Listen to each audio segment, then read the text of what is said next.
Είμαι ιστορικός, είμαι από την Αθήνα.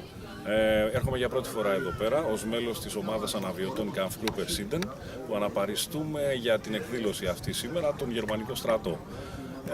Η ενασχόλησή μου προέκυψε όχι μόνο από επαγγελματικούς λόγους σαν ιστορικός, αλλά και η αγάπη μου γενικότερα για την ιστορική αναβίωση και αναπαράσταση. Κάτι που στην Ελλάδα ακόμα αγωνίζεται να βρει το δρόμο του.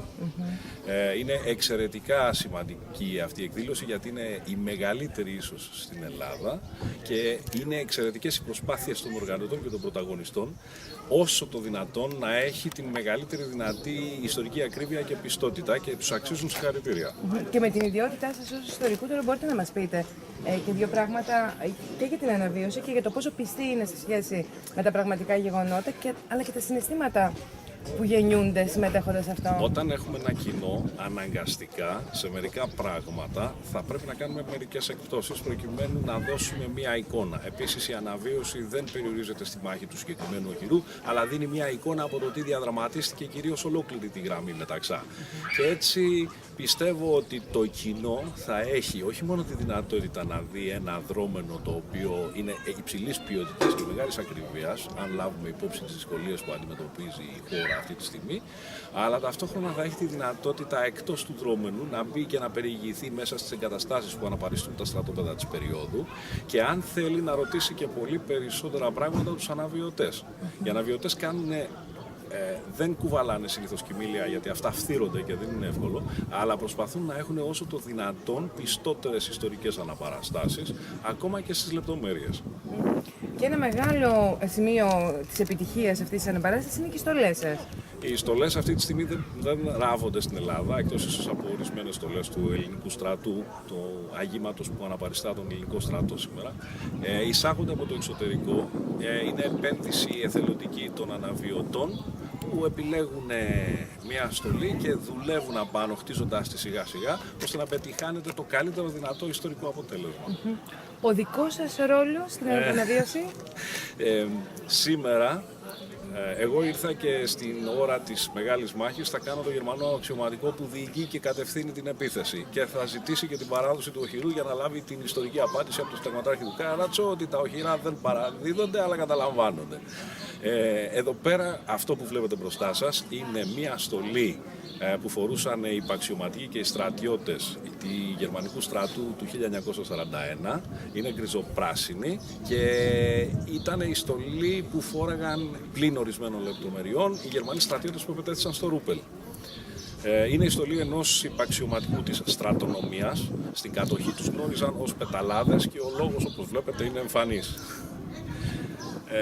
Θεωρούνταν ιδιαίτερα σκληροί ακόμα και από τους δικούς τους άντρες, γιατί επέβαλαν την πειθαρχία, και ειδικά τις δύσκολες μέρες που τελείωνε ο πόλεμος και κινδύνευε να καταρρεύσει ο γερμανικός στρατός, πίεζαν και έπιαναν τους λιποτάκτες, τους εκτελούσαν ή τους έστελναν στα ποινικά τάγματα.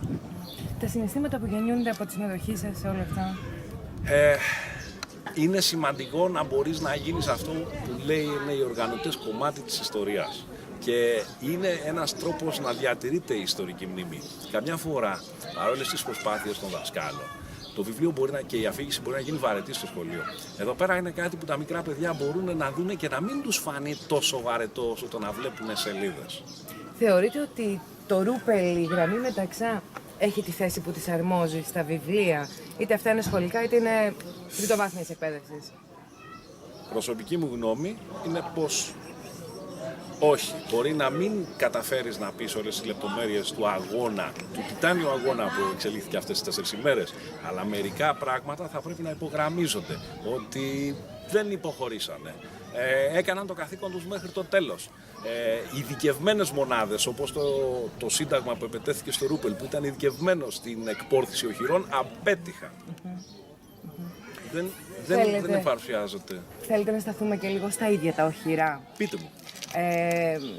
Ένας δικτάτορας στην εποχή εκείνη στην Ελλάδα, ο Ιωάννης Μεταξάς, ορμόμενος από οχυρά σε άλλα κράτη της Ευρώπης αποφάσισε να κάνει τη γραμμή Μεταξά και ακόμη και σήμερα λέγεται ότι αναλύουν στα εργαστήρια το υλικό με το οποίο φτιάχτηκαν τα οχυρά και τον τρόπο με τον οποίο φτιάχτηκαν, αλλά και όλη η διαδικασία του κτισίματος των οχυρών είναι αξεπέραστη. Αυτό το οποίο είναι σίγουρο είναι ότι τα έχουμε σε τέτοια κατάσταση εδώ σήμερα, γιατί είναι πραγματικά εξαιρετικά κατασκευασμένα. Θεωρείται το μοναδικό ελληνικό έργο που τελείωσε εντός προϋπολογισμού και εντός χρόνου μέχρι σήμερα. Τώρα, ασχέτως τι πολιτική είχε η τότε κυβέρνηση, ανάλογα με την εποχή της και με τα δεδομένα του Πρώτου Παγκοσμίου Πολέμου, και ο εχθρός τον οποίο καλείτο αρχικά να αντιμετωπίσει δεν ήταν οι ισχυρές δυνάμεις του άξονα, ήταν η Βουλγαρία.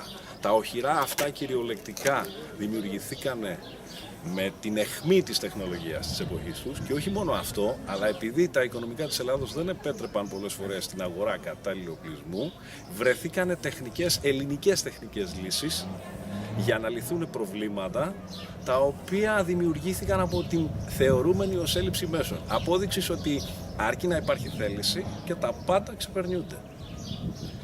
Τα οχυρά αυτά σχεδιαστήκαν για να αντιμετωπίσουν αρχικά βουλγαρική επίθεση και τελικά αποδείχθηκαν εξαιρετικά ανθεκτικά εναντίον του πιο ισχυρού στρατού που υπήρχε τότε.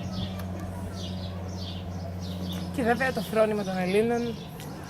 Το φρόνημα των Ελλήνων είναι σημαντικό, αλλά για να καταλάβουμε πόσο σημαντικά υπήρχαν τα οχυρά, οι άτυχοι άντρες της 19ης Μεραρχίας που πολέμησαν δυτικότερα από εδώ, από τη λίμνη Δοϊράνη, με το να μην έχουν κατάλληλο εξοπλισμό οχύρωσης όπως υπήρχε εδώ πέρα, υπέφεραν κυριολεκτικά και δεν μπόρεσαν να αποδώσουν αυτά που προβλεπόντουσαν να αποδώσουν εναντίον ενός τόσο ισχυρού αντιπάλου. Αντίθετα, τα οχυρά αυτά από τα 21 σε 4 μέρες καταλήφθηκαν μόνο 3, ένα εκενώθηκε και τα υπόλοιπα αναγκάστηκαν να τα διατάξουν να σταματήσουν να μάχονται.